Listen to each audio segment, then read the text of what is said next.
நிக் Vujicic என்பவர் மிக கடினமான ஒரு ஊக்கமளிக்கும் கதையைச் சேர். அவர் கைகள் மற்றும் கால் இல்லாமல் பிறந்தார். மிகப்பெரிய உடல் சவால்களையும் எதிர்கொண்டு நிக் தனது தீர்ப்பு மற்றும் சோர்வு எதிர்ப்பு மனோபாவத்துடன் உலகம் முழுவதும் பிரபலமான ஊக்கவிடை பேசுபவராகவும் எழுத்தாளராகவும் மாறினார். நிக் சிறுவனாக வளரும்போது தனிமைப்படுத்தப்பட்டு தவிர்க்க முடியாத மன அழுத்தத்துடன் போராடினார். அவர் எதற்காக வேறுபட்டவராக பிறந்தார் என்று நினைத்து எதிர்காலத்தை கற்பனை செய்ததில் சிரமப்படுகிறார். ஆனால் அவர் மனவிஞ்ஞானத்தை இழக்காமல் தனது நிலையை ஏற்றுக்கொண்டார். பலர் முடியாது என்று நினைத்தவற்றை அவர் சாதித்தார். உடலில் நீந்துவது, எழுதுவது மற்றும் கணினி பயன்படுத்துவது போன்றவை. பல ஆண்டுகளுக்கு முன்பு நிக் தன்னுடைய அசல்மறிந்த மனோபாவத்தை உருவாக்கிக் கொண்டு மற்றவர்களை ஊக்குவிக்க விரும்பினார்.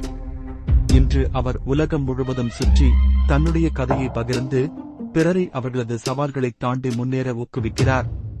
நிக் வுஜிசிக் வாழ்க்கை எவ்வளவு கடினமான சூழ்நிலைகளோ என்னவாக இருந்தாலும் நேர்மறை அணுகுமுறை மற்றும் பொறுமையுடன் கொதண்டு பேரளவிலான சாதனைகளை எட்ட முடியும் என்பதற்கு மிக வலுவான நினைவூட்டலாக அமைந்துள்ளது.